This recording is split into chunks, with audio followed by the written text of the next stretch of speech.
1920 में अचानक भारत की तमाम मस्जिदों में दो पुस्तकें वितरित की जाने लगी। एक पुस्तक का नाम था कृष्ण तेरी गीता जलानी पड़ेगी और दूसरी पुस्तक का नाम था 19वीं सदी का लंपट महर्षि। ये दोनों पुस्तकें अनाम थी, इसमें किसी लेखक या प्रकाशक का नाम तक नहीं था और इन दोनों पुस्तकों में भगवान श्री कृष्ण, हिंदू धर्म इत्यादि पर बेहद अश्लील, बेहद घिनौनी बातें लिखी गई थी। और इन पुस्तकों में तमाम देवी देवताओं के बाद इतने बेहद रेखा चित्र रेखाटे गए थे जिसे हिंदू अगर देख लेता तो उसका खून खौल के उठ जाता। और धीरे धीरे ये दोनों पुस्तकें भारत की हर एक मस्जिदों में वितरित की जाने लगी। यह बात जब गांधी तक पहुंची तो गांधी ने इसे अभिव्यक्ति की स्वतंत्रता बताकर गौण कर दिया और कहा कि भारत में सबको अपने अपने विचार रखने का, अपने अपनी बातों को रखने का पूर्ण अधिकार है। फिर एक दिन अचानक 1923 में लाहौर स्थित राजपाल प्रकाशक के मालिक महाशय राजपाल जी ने एक पुस्तक प्रकाशित की जिसका नाम था रंगीला रसूल। उस पुस्तक के लेखक का नाम गुप्त रखा गया था और लेखक की जगह लिखा गया था दूध का दूध और पानी का पानी।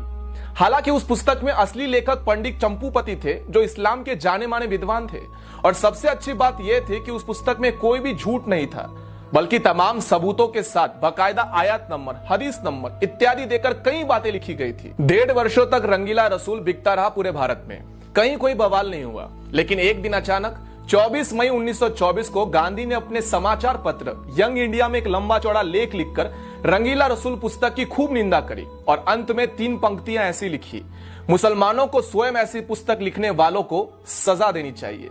गांधी का यह लेख पढ़कर पूरे भारत के मुसलमान अचानक से भड़क गए और राजपाल प्रकाशक के मालिक महाशय राजपाल जी के ऊपर केवल 3 वर्षों में 5 बार हमले हुए, लेकिन गांधी ने एक बार भी हमले की निंदा नहीं की थी। मजे की बात यह है कि कुछ मुस्लिम विद्वानों ने उस पुस्तक रंगीला रसूल का मामला लाहौर उच्च न्यायालय यानी कि हाईकोर्ट में दायर किया। हाईकोर्ट ने 4 इस्लामिक विद्वानों को न्यायालय में खड़ा करके उनसे पूछा कि उस पुस्तक में ऐसी कौन सी पंक्ति है जो सही नहीं, आप स्वयं बता दीजिए। चारों इस्लामिक विद्वान इस बात पर पूरी तरह से सहमत थे कि इस पुस्तक में कोई गलत बात नहीं लिखी गई। फिर लाहौर उच्च न्यायालय ने महाशय राजपाल जी पर मुकदमा खारिज कर दिया और उन्हें बाइज्जत बरी कर दिया। फिर उसके बाद 30 अगस्त 1924 को गांधी ने यंग इंडिया समाचार पत्र में एक और भड़काने वाला लेख लिखा और इस लेख में उन्होंने इशारों में ऐसा लिखा था कि जब व्यक्ति को न्यायालय से न्याय नहीं मिले तब उसे अपने आप प्रयास करके न्याय ले लेना चाहिए। उसके बाद महाशय राजपाल जी के ऊपर 2 बार और हमले का प्रयास हुआ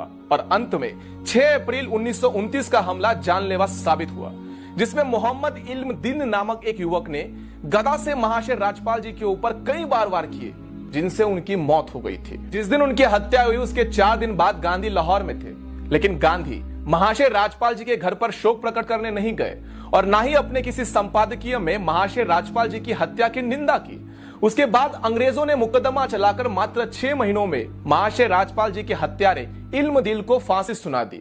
और वो भी इसलिए कि देश में हिंदू समाज जो था वो पूरी तरह से उबल रहा था और अंग्रेजों को लगा यदि उन्होंने जल्दी से फांसी नहीं दी तब अंग्रेजी शासन भी बर्खास्त हो जाएगा, खतरे में आ जाएगा। उसके बाद 4 जून 1929 को गांधी ने अंग्रेज वाइसरॉय को चिट्ठी लिखकर महाशय राजपाल जी के हत्यारे की फांसी की सजा को माफ करने की अनुरोध किया था और इसके अगले ही दिन अपने समाचार पत्र यंग इंडिया में एक लेख लिखते हुए जिसमें गांधी ने यह साबित करने का प्रयत्न किया था कि हत्यारा तो निर्दोष है, नादान है, क्योंकि उसे अपने मजहब का अपमान सहन नहीं हुआ और उसने गुस्से में आकर यह हत्या करने का निर्णय ले लिया।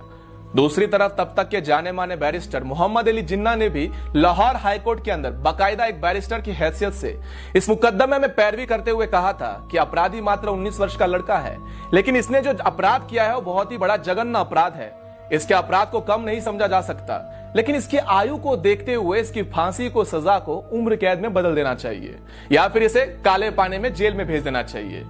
लेकिन अंग्रेजों ने 31 अक्टूबर 1929 को महाशय राज्यपाल जी के हत्यारे मोहम्मद इल्म दीन को लाहौर जेल में फांसी पर चढ़ा दिया था। बापू, तुम्हारा अहिंसा का पाठ